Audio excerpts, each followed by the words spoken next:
கர்த்தருடைய பரிசுத்த நாமத்திற்கு ஸ்தோத்திரம். இன்னைக்கு நம்ம ஏசாயா 5வது அதிகாரம் 10வது வசனத்தை தியானிக்க இருக்கிறோம். ஏசாயா 5:10. ஜெபத்தோடு செய்திகளை கடன் சொல்லுவோம். அதிகாலை நேரம் அப்பாவும் பாதம் ஆர்வமாய் வந்திருக்கிறேன். நாமம் சொல்லி ஓய்வேன்று பாடி எல்லா மகிழ்ந்திருப்பேன்.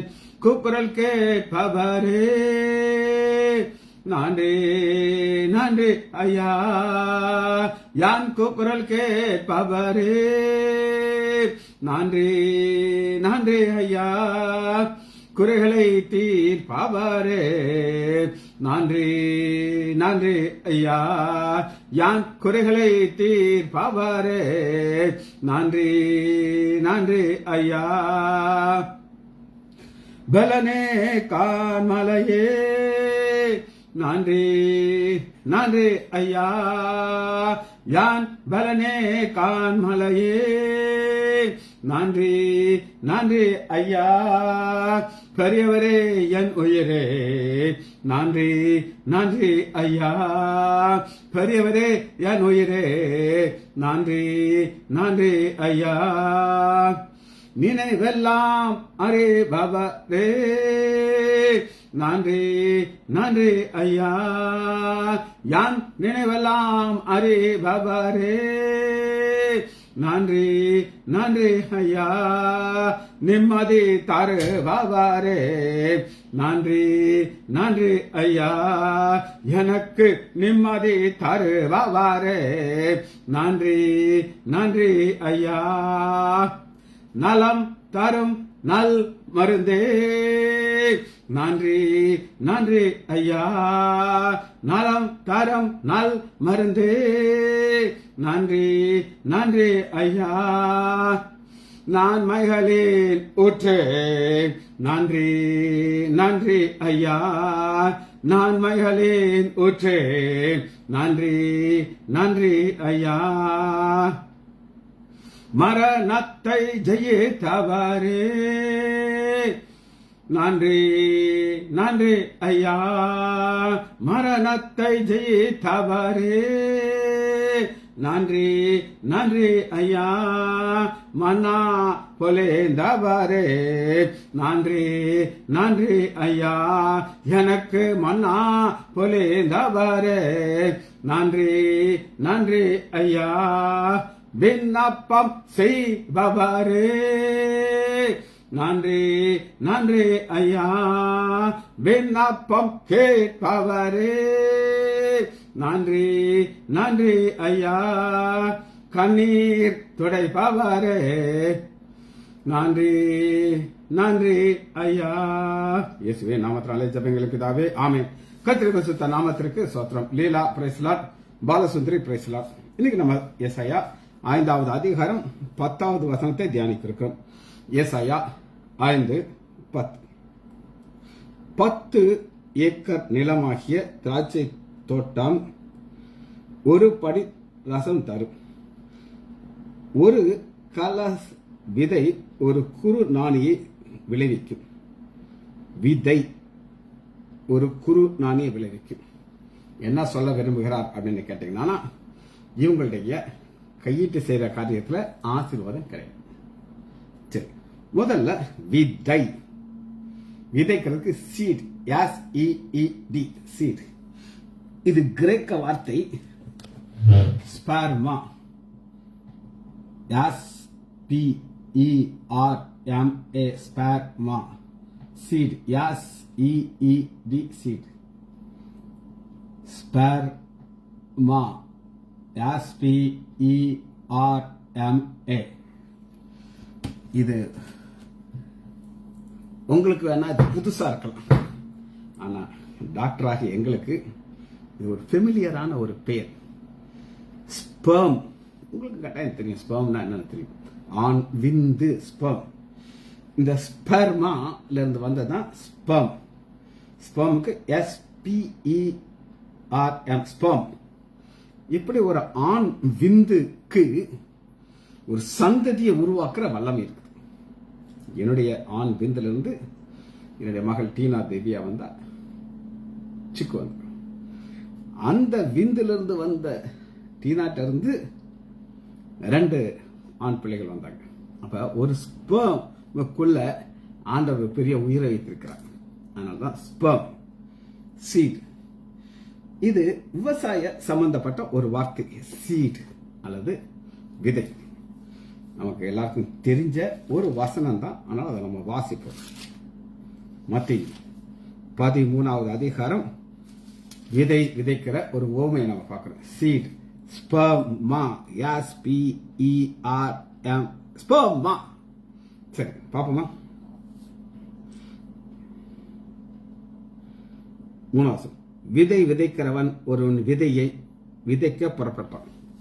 ஆண்டவராகிய இயேசு கிறிஸ்து ஒரு ஓமையை சொல்லும் பொழுது அங்க உள்ள மக்கள் புரியுறது மாதிரி அதை சொல்லுவார். கிராமத்துல தான் விதை விதைப்பாங்க. இப்ப சிட்டில அப்பார்ட்மெண்ட்ல ஒரு தம்பி இருக்கார். அவர்கிட்ட தம்பி, நமக்கு அரிசி எங்க இருந்து வருது அப்படின்னு, மார்க்கெட்ல இருந்து வருதுங்க. ஒரு சூப்பர் மார்க்கெட் அவன் பேரை சொல்லுவோம். அங்க இப்பெல்லாம் நாங்க போன் அடிப்போம், ஒரு மூடையில இருந்து ரைஸ் இங்க வந்துடும். இது எப்படி வருது? அவன் எங்க இருந்து வாங்குறான், அது எனக்கு தெரியாது. தம்பி என்ன சொல்லுவாரு, அது எங்க இருந்து தெரியாது. ஆனா கிராமத்துல இருக்கிற ஒரு தம்பிகிட்ட போய் கேட்டீங்கன்னா, எங்க அப்பா விவசாயம் பண்ணுவாருங்க, எங்க அப்பா ஒரு விவசாயி, எங்க வீட்டுல விதை நெல் அப்படின்னு ஒண்ணு இருக்குங்க, அதை தொட விட மாட்டாங்க. அந்த விதை நெல்லை குறித்து நான் உங்களுக்கு சொல்லுகிறேன். ஏன் எனக்கு தெரியும்னா, நான் ஒரு விவசாயி. தோட்டத்துல நாகர்கோவில எங்களுக்கு ஒரு தோட்டம் இருக்கு. முன்னாடி நான் 3 நாள் விவசாய நிலத்துக்கு நாங்க போயிருக்கோம். அப்ப அவங்க என்ன செய்வாங்கன்னா, அந்த விதைய அந்த கதிர் அறுக்கிறவங்க வருவாங்க, வந்து அதை கட்டி ஒரு கை ஏதாச்சும் 2 அடி அடிப்பாங்க. அடிச்ச உடனே நல்லா த பெஸ்ட் இதெல்லாம் அப்படி வரும். அதை அவங்க ஒதுக்கி அவங்க தனியா ஒரு மூடையில் கட்டிக்கிடுவாங்க. இது அவங்களுக்கு, ஓனர் கிடையாது. ஏன்னா ஓனர் என்ன செய்வாங்க, வித்துருவாரு. ஆனா இவங்க என்ன செய்வாங்கன்னா, இது என்னதுன்னா பெஸ்ட், அதுக்குதான் விதை நெல் 2 அடியில டக்குன்னு கலந்துரும். அப்புறம் என்ன செய்வாங்கன்னா, மாடை வச்சு அப்படியே சுத்துவாங்க, சுத்தி உள்ள இருக்கிற வெளியே கொட்டுவாங்க.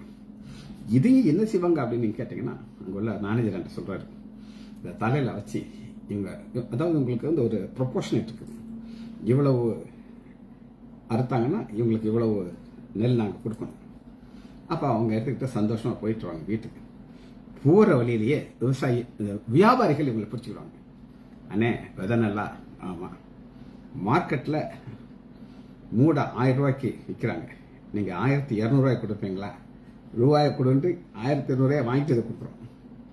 ஏன்னா இவங்க அதை போய் என்ன செய்ய போறாங்க, வைக்கத்தான் போறாங்க. ஆனா அந்த விவசாயி என்ன செய்வான் அப்படின்னு கேட்டு, அந்த வியாபாரி என்ன செய்வான்னா, இதை இன்னும் ஹை ரேட்டு விற்போம். சோ இதெல்லாமே விதை, ஸ்பெர்மா. சரி, இன்னும் வசனத்தை பார்ப்போமா?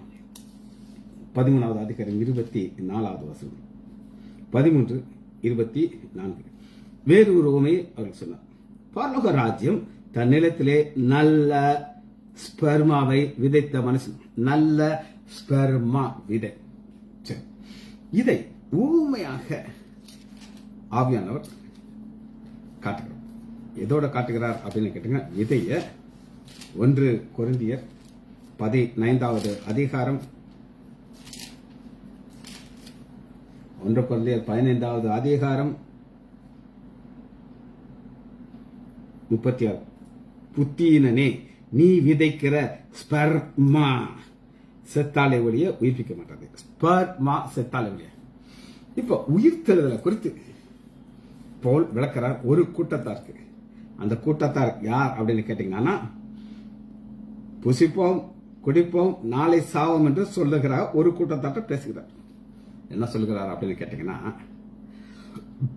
டாப்பையில ஒரு நெல் இருக்கு, அதை தண்ணியில போறோம், விதைக்கிறோம். விதைக்கும் போது என்ன நடக்கும் சொல்லுங்க பார்ப்போம். முதல் தண்ணி இருக்கணும். அதாவதுங்க, வெறும் நிலத்துல போட்டா அது விதைக்காது, முளைக்காது. ஆனா அதுல தண்ணி அவன் விவசாயம் போட்ட உடனே அது ஃபர்ஸ்ட் வெளியில இருக்கிற அந்த ஷெல், மிக அழகாக இருக்கிற ஒரு ஷெல், ஒரு கோல்டன் கலர்ல நெல்லை சுத்தி ஒரு கவரிங் இருக்கும், அது ஹஸ்க் அப்படின்னு நம்ம சொல்லுவோம். அது என்ன செய்யும், அப்படியே புஷ்ஷுன ஊதி அது வெடிக்கும். ஒரு உள்ள இருந்து ஒரு உயிர் வெளியே வரும். அந்த உயிரை ஆண்டவர் எதுக்குள்ள வச்சிருக்கிறார்? விதைக்கு உள்ள வைத்திருக்கிறார். ஸ்பெர்மாக்கு உள்ள வைத்திருக்கிறார். 37 நீ விதைக்கிற போது இனி உண்டாகும் மேனியை விதையாமல் கோதுமை அல்லது மற்ற தானத்தை வெறும் விதையை விதைக்கிறார். தேவன் சித்தத்துக்கு அதுக்கு மேனியை கொடுக்கிறார். எல்லாருக்கும் வித்தியாசமானது. இதெல்லாம் எதை குறித்து சொல்லும்? உயிர்த்தெழுதலை குறித்து. மரித்த பிறகு நம்ம விதைக்கப்படுகிறோம். சரி, இந்த விதையை குறித்து நம்ம உங்களுக்கு பார்த்தாச்சு. கலாத்தியர்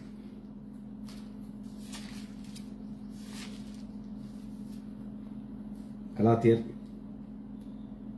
6வது அதிகாரம் 7வது மோசம் போகாதிருங்கள், தேவன் தம்மை பரிசு. மனுஷன் எதை விதைக்கிறானோ அதே இருப்பான். தன் மாமிசத்திற்கென்று விதைக்கிறவன் மாமிசத்தினால் அழிவே இருப்பான். ஆவிக்கென்று விதைக்கிறவன் ஆவினான் நித்திய ஜீவன். இத பிரதர் அகஸ்டின் ஜெபக்குமார் மிக மிக அருமையாக எப்பயோ பல வருஷம் உங்களுக்கு நான் பல முறை சொல்லியிருப்பேன். எப்படி சொன்னார் அப்படின்னு கேட்டீங்கன்னா, நீங்க டெய்லி ஒரு சிலர் விதைக்கிறாங்க, ஒரு சிலர் அறுக்கிறாங்க. ஒரு சிலர் விதைக்கிறாங்க, ஒரு சிலர் அறுக்கிறாங்க. அப்படின்னா என்ன அர்த்தம் அப்படின்னு கேட்டீங்கன்னா, இப்ப நீங்க இருக்கீங்க, எல்லாரையும் பார்த்து திட்டு திட்டு திட்டுன்னு திட்டிக்கிட்டு இருக்கீங்க. என்ன செய்வீங்க? திட்டு திட்டுன்னு திட்டிகிட்டு இருக்கீங்க. அப்ப அந்த திட்டுறங்கிறத ஒன்ன விதைக்கிறீங்க. ஒரு நாள் நீங்க அதை அறுப்பீங்க. புரியுது உங்களுக்கு? இப்ப நீங்க நல்லதா செய்துகிட்டே இருக்கீங்க, விதைச்சுக்கிட்டே இருக்கீங்க, விதைச்சிட்டு ஒரு நாள் உங்களுக்கு ஆண்டவர் ரிவார்டு கொடுப்பார். அதான் நித்திய ஜீவன். இப்ப நீங்க ஒருத்தர் திட்டுறீங்கன்னா என்ன அர்த்தம்னா, என்னைக்கோ நீங்க அதை என்னைக்கோ ஒரு நாள் என்ன செய்வீங்க? அதை அறுவடை பண்ண போறீங்க. நல்லதுனால கேட்டதுனால நீங்க விதைக்கிறீங்க, அந்த ரிவார்டு உங்களுக்கு கிடைக்கும். நல்லது விதைச்சா நல்ல ரிவார்டு, மோசமானது விதைச்சா மோசமான ரிவார்டு. இதை மாற்றவே முடியாது அப்படின்னு சொல்லுவாங்க. இதுல ஒரு சந்ததி அல்லது சீட் அதுக்குள்ள உட்கார்ந்து, சந்ததி அல்லது சீட் வாசிப்போமா? இது ஒரு சந்ததிக்குள்ள நம்ம பார்க்கிறோம். ஏசாயா 53வது அதிகாரம் 10வது வசனம். 53:10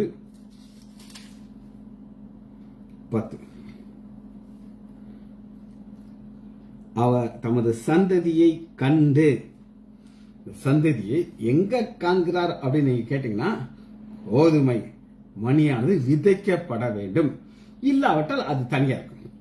ஆனால் அந்த கோதுமையாகிய மணியாகிய ஆண்டவராகிய இயேசு கிறிஸ்து சிலுவையில மரித்ததுக்கு அப்புறம் பார்க்க போறது இந்த சந்ததி.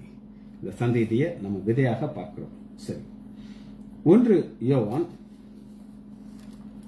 3வது அதிகாரம் 9வது. 1 யோவான் 3:9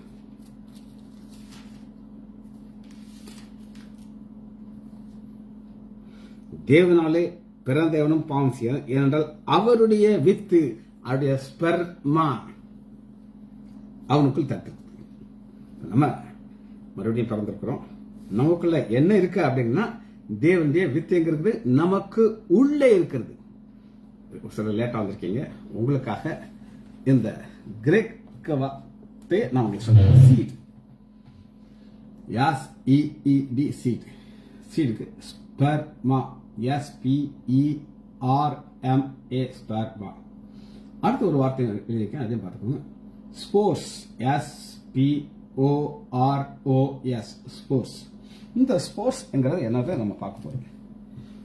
இந்த ஸ்போர்ஸ் என்ன அப்படின்னு கேட்டீங்கன்னா, மார்க்கு 4வது அதிகாரம்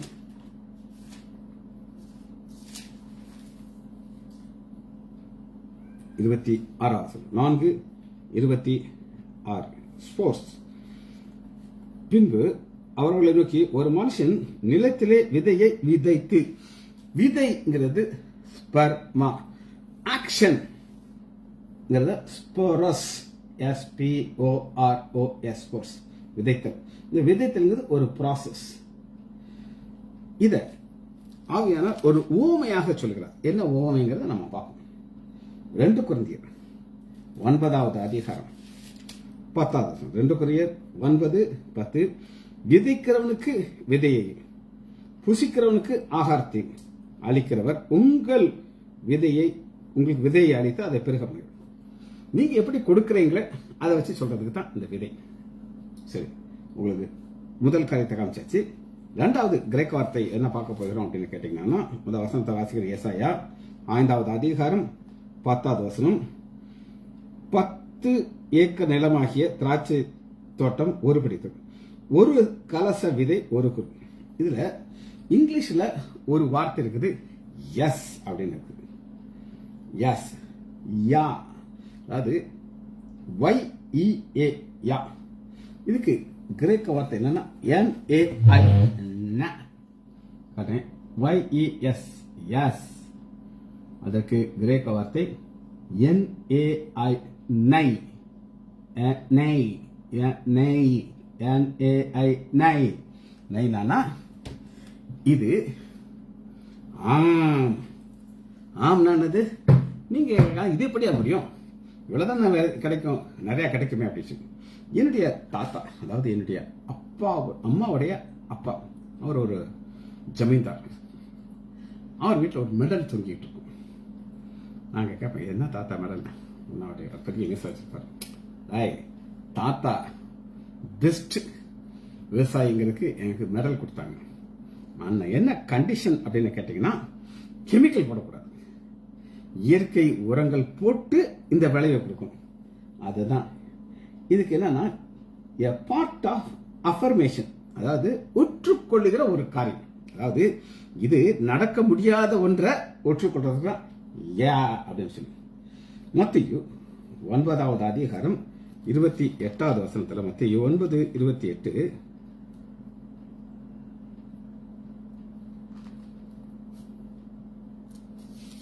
குருடர்கள் ஆண்டவராக இயேசு கிறிஸ்து பின்னாடி போறாங்க.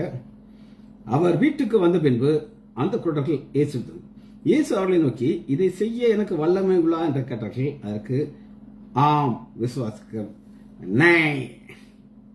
ஆம், ஆம், நாங்கள் ஒத்துக்கொள்கிறோம், இதை செய்ய நமக்கு வல்லமை இருக்கு அப்படின்னு சொல்லி. மத்தேயு 11வது அதிகாரம் 9வது வசனம். அல்லாஹ் அதென்னவென்றால், எதை பார்க்க போனீர்கள்? தீர்க்கதரிசியா? ஆம், தீர்க்கதரிசி. ஆம், பார்க்க போனது யாரு? தீர்க்கதரிசி போனீங்க. ஆம், எஸ், நே. 13:51 மத்தேயு 13:51. பின்பு இயேசு அவர்களை நோக்கி, இவைகளை எல்லாம் அறிந்து கொண்டீர்கள் என்ற அதற்கு அவர்கள் ஆம் அறிந்து கொண்டோம். எக்ஸ்பிளனேஷன் கொடுக்கிறாரு. புரிஞ்சுக்கிட்டாரு. புரிஞ்சுக்கிட்டா இல்லையா அவங்களுக்கு தான் தெரியும். சரி, இதுலயே அல்லா அப்படின்னு ஒரு வார்த்தை இருக்கு, காட்டுறவங்களுக்கு. அல்லா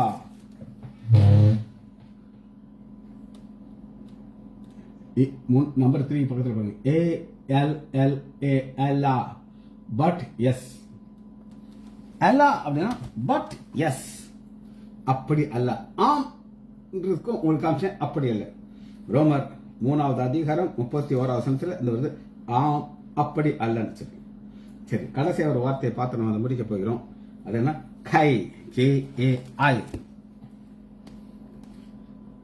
KAI and even yes, KAI, கை. இது ஒரு வசனத்தை நான் உங்களுக்கு காட்டுறேன். யோவான் 16வது அதிகாரம்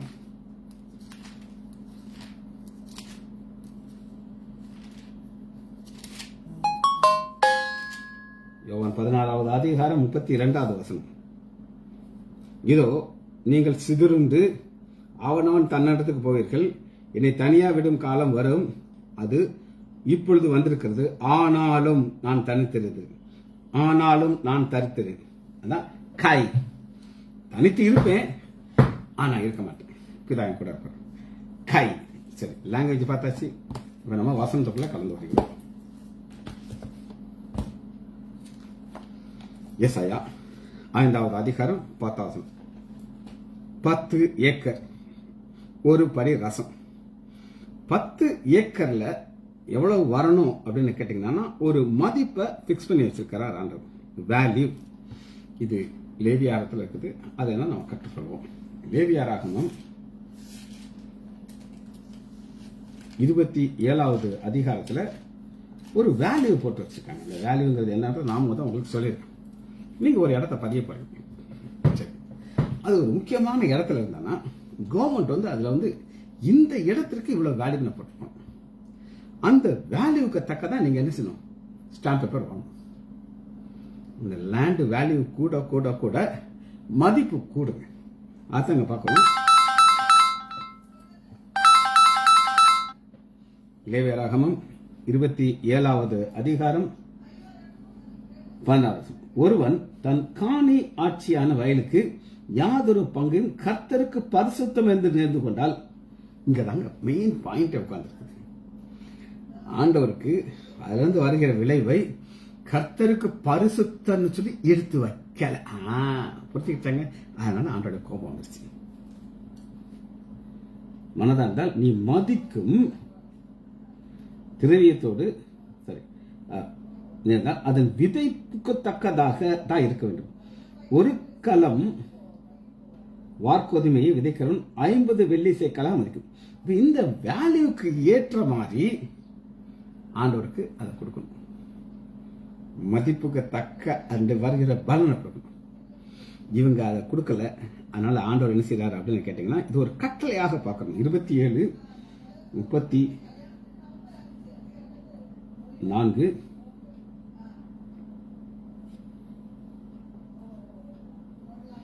இது இஸ்ரவேல் புத்திரருக்கு சொல்லும்படி கர்த்தர் சீனாவை யோசிப்பு கொடுத்த கட்டளை கீழ்ப்படியப்படாதா? அவங்க என்ன செய்றாங்க, ஆண்டவருக்கு போதியா அப்படின்னு சொல்லி கொடுக்குறாங்க. அதனால சாபம் இருக்கிறது. இந்த ஆண்டவர் கொடுக்கிற காரியத்தில் அவர் ஒரு காரியத்தை மட்டும் சொல்றாரு. இதை எங்கேயுமே நீங்க அதை பார்க்க முடியாது. தசம பாகம் மல்கியா 3வது அதிகாரம் 8வது வசனம். மனுஷன் தேவனை வஞ்சிக்கலாமா? ஆண்டவர் ஏமாற்ற முடியுமா? அவர் இருதயத்தின் சிந்தையை அறிந்திருக்கிறார். நான் ஒன்னு பேசுறேன்னா, நான் பேசுற என்ன நான் பேசுவேன்னு அவருக்கு தெரியும். எதிலே வஞ்சித்தோம் என்று கேட்டால் தசம பாகத்திலும் காணிக்கையில் தானே. நீங்கள் சபிக்கப்பட்டவர்கள் ஜனத்தாக என்களும் என்னை வஞ்சி சபிக்கப்பட்ட அந்த சாபம் தான் 10 ஏக்கருடைய ரிசல்ட் எப்படி வருது பாருங்க. ஆண்டவர் எல்லாத்தையும் சில கற்பனை கொடுத்துறாரு. என் ஆலயத்திலே ஆகாரம் உண்டாகும்படி தசம பாகங்களை எல்லாம் பண்டக சலை கொண்டு என் ஆலயத்திலே ஆகாரம். பழைய ஏற்பாட்டு காலத்துல தேவன் வருஷத்துக்கு 3 பண்டிகைகளை நடத்த சொல்லுவார். அன்னைக்கு ஒவ்வொரு யூதனும் எங்கேயோ லாங் டிஸ்டன்ஸ்ல இருந்து வரணும். அவன் ஆடுகளை கொண்டுருவான், மாடுகளை ஓட்டிட்டு வர முடியாது. அதனால என்ன செய்வான் அப்படின்னு கேட்டீங்கன்னா, அந்த ஆட்டை அங்க லோக்கல்லே வித்துருவோம். வித்து அந்த பணத்தை கொண்டாடுவோம். தானியத்தை கொண்டு எல்லாத்தையும் என்ன செய்யணும், பண்டக சாலையில கொண்டு வந்து சேர்க்கணும். எதற்காக அப்படின்னு நீங்க கேட்டீங்கன்னா, அந்த பண்டிகை முடிகிற வரை அதுக்கு ஆகாரம் வேணும். அப்ப ஆகாரம் எங்க இருந்து வரணும், அதுதான் பார்க்கணும், கொண்டு வரணும். அப்பொழுது நான் வானத்தின் பலகணிகளை திறந்து இடம் கொள்ளா மற்றும் உங்களை மேல் வர்சிக்க மாட்டேனா? அதனால என்னை சோதித்து பாருங்கள். பைபிள்ல நான் வாசிச்சவர் இந்த சோதிச்சு பாருங்க கிடையவே கிடையாது. ஆனா இங்க ஒண்ணு மட்டும் காட்டுறோம், நீ கொடு, நான் எப்படி கொடுப்பேன்னு அவனுக்கு தெரியும். ஆண்டவர் நம்மகிட்ட எதிர்பார்க்கிறார். என்ன எதிர்பார்க்கிறார்? நீ எந்த அளவுக்கு நீ நேசிக்கிறாய் அப்படின்னு சொல்லி. அதனாலதான் ஏமாற்றுறதுனால என்ன கிடைச்சது, கொஞ்சம் கிடைச்சிச்சு பாருங்க. 11வது வசனம் அந்த சாபத்தை எப்படி கொண்டாடுறா, பூமியின் கனியை பட்சித்து போடுகிறவர்களை உங்கள் நிமித்தம் கண்டிப்பேன், அவைகள் உங்கள் நிலத்தின் பலனை அளிப்பதில்லை. எப்ப அளிக்காது? நீங்க ஆண்டவர் கரெக்டா தசமத்தை கொடுத்தீங்கன்னா. வெளியில் உள்ள திராட்சை கொடி பழம் இல்லாமல் போதில்லை என்று சேர்ந்தது. அப்ப இது நான் செய்வேன், ஆனா நீ அரசு. ஆண்டவர் என்ன எதிர்பார்க்கிறார்? உன் இருதயம் எவ்வளவு தூரத்துக்கு விசாலமா இருக்கு, நீ கொடுக்கிற மனது இருக்கா இல்லையா ஆண்டவர் பார்க்கிறார். எசேக்கியேல் 45வது அதிகாரம். எசேக்கியேல் 45:9. கர்த்தராகிய ஆண்டவர் சொல்கிறது என்னென்றால், இஸ்ரவேல் அதிபதிகள் சொல்றார், சீஃப், நீங்கள் செய்கிறது போதும், நீங்கள் கொடுமையை கொள்ளையிடுதலையும் தவிர்த்து நியாயத்தையும் நீதியும் செய்யுங்கள், உங்கள் உத்தானங்களை என் ஜனத்தை விட்டு அகற்றுங்கள் என்று சொல்லுகிறார். இது எதற்காக செய்ய சொல்கிறார் அப்படின்னு கேட்டீங்கன்னா, ஒரு போர்ஷன் நீங்க கொடுக்கணுங்கிறார். 13, நீங்கள் செலுத்த வேண்டிய காணிக்கை ஒரு கலம் கோதுமையிலே ஒரு மரக்கால் கொடுக்கணும். இந்த போர்ஷன் நீங்க கொடுக்கணும். 10 குடம் பிடிக்கிற காலத்துல கரெக்டா ஒண்ணு கொடுத்துரும், 10ல் ஒண்ணு கொடுக்கணுங்கிறார். 14, ஆனா இவங்க கொடுக்க மாட்டாங்க, ஏமாத்துவாங்க. ஆண்டவன் சொல்றாரு, நீ கொடுக்கலையா கட் பண்ணிடு. 16வது வசனம் பாருங்க. இஸ்ரேல் அதிபதிகளுக்கு முன்பாக தேசத்திலே ஜனங்கள் எல்லாரும் இந்த காணிக்கையை செலுத்த கடனாளியா இருக்கு. கடனாளி நாங்க சொல்லட்டா, இன்னைக்கு நம்ம ஒரு நாளும் நம்ம கடனாளியாக நம்ம பார்க்கணும். இவ்வளோ நம்மளை ஆண்டவர் ஆசீர்வதிச்சிருக்கிறார். நம்ம கொடுக்க வேண்டியதை கொடுக்கலைன்னா நம்மளை கடனாளியா பார்க்கறது. சரி, யோவேல் 1வது அதிகாரம் 17வது வசனம். யோவேல் 1:17 பக்கம் 1060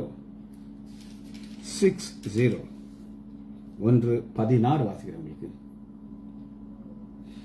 நம்முடைய கண்களை விட்டு ஆகாரம், நம்முடைய தேவனின் ஆலயத்தை விட்டு சந்தோஷமும் மகிழ்ச்சியும் நீக்கப்படவில்லையா? விதையானது விதையானது மண் கட்டியின் கீழ் மக்கி போயிற்று, பயிர் தீந்து போயிற்று, பண்டாசாலைகள் பாலாகி களஞ்சின இடிந்து போச்சு. களஞ்சிகள் எப்ப பிஸியா இருக்கும்? அது கரெக்டா உள்ள கொண்டு போய் சேர்த்தா தான். இங்க சாப்பாட்டுக்கே வழி இல்லை, களஞ்சத்துல யார் கொண்டு போய் சேர்க்கிறது? 19:20 கர்த்தாவே, உம்மை நோக்கி கூப்பிடுகிறேன், அக்கினி வனாந்திரத்தின் மேய்ச்சல்களை பட்சித்து ஜுவாலை வெளியின் விருட்சங்களை எரிந்து போடுகிறது. வெளி மிருகங்கள் உம்மை நோக்கி காதறுகிறது, நதிகளில் தண்ணீர் வற்றி போயிற்று, அக்கினி வனாந்திரத்தின் மேய்ச்சல்களை பட்சித்து போயிற்று. காரணம், ஆண்டவரை ஏமாற்றார்கள். ஆண்டோட சாபம் இது போல வந்து எல்லா ஆசீர்வாதமும் போயிடுச்சு. 12வது வசனம். யோவேல் 1:12 திராட்சை செடி வதங்கி போச்சு, அத்திமரம் சாரமற்று போச்சு, மாதுளை பேரிச்சை எல்லாமே வாடி போச்சு, சந்தோஷம் மனுஷரை விட்டு ஒளிந்து போச்சு. சந்தோஷம் மனுஷரை விட்டு ஒளிஞ்சு போயிடுச்சுன்னா என்ன அர்த்தம்னா, நான் ஓகே பண்ணா அதோட பெரிதான கிருபை நாலேஜ். திரும்ப சொல்லுங்க, கிருபை பேஷண்ட் இருப்பாங்க. அவர் சில பேஷண்ட் அப்படி சிரிச்சுட்டே உட்காந்துரும். ஏற்கனவே ரிவிஷன் வந்த பேஷண்ட் ஏன் சிரிச்சிட்டு இருக்காங்க? அவங்களுக்கு பெயின் குறைஞ்சிருச்சு சார், நல்லா இருக்கு சார், இப்ப உள்ள சந்தோஷமா இருக்கும். ஆனா ஆளே இல்லைன்னா என்ன இருக்கும்? சந்தோஷம் போயிடும். சரி, நமக்கு எல்லாருக்கும் தெரிஞ்ச வசனம் ஆபாகோக் 3:17. ஆபாகோக்குடைய வாழ்க்கையை நீங்க பார்க்கும்போது அவருக்கு ஆண்டவர் ஒரு பாதையில கொண்டு போகிறார். இந்த பாதையில எப்படி போகிறார் அப்படின்னு நீங்க கேட்டீங்கன்னா,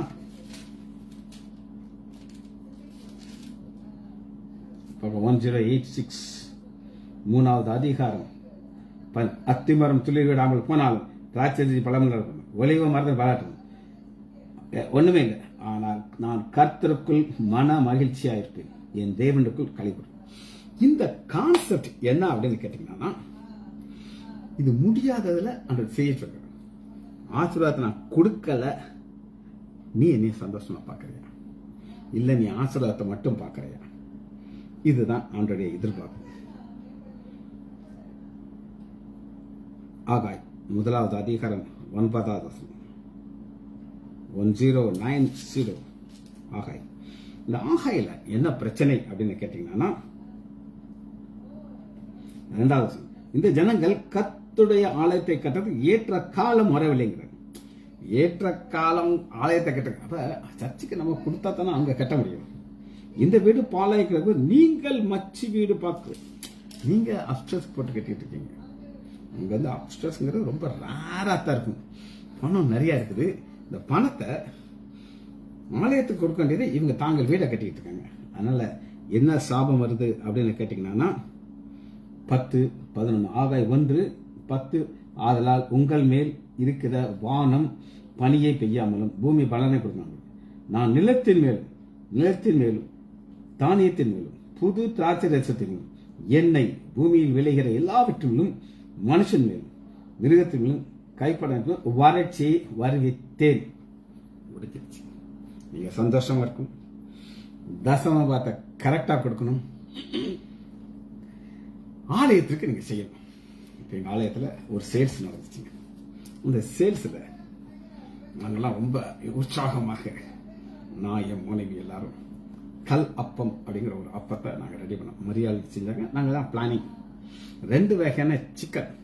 ஒன்று எங்கள் வீட்டில் இருந்து கேரளா சிக்கன் கறி, மரியாள் லோக்கல் சிக்கன் கறி. சேல்ஸ் அத்துக்கிட்டு போகுது. நாங்கள் கொண்டு வந்த அத்தனையும் கறி போய் சாப்பிட்டுட்டு திரும்ப வந்து கேட்குறாங்க, சார் இன்னும் கொஞ்சம் ஆப்பம் கிடைக்குமா? சிக்கன் எல்லாம் காலி. நாங்கள் எல்லாத்தையும் கழுவி கவுத்தி வச்சாச்சு. கொண்டு வந்தது எல்லாம் காலி ஆயிடுச்சு.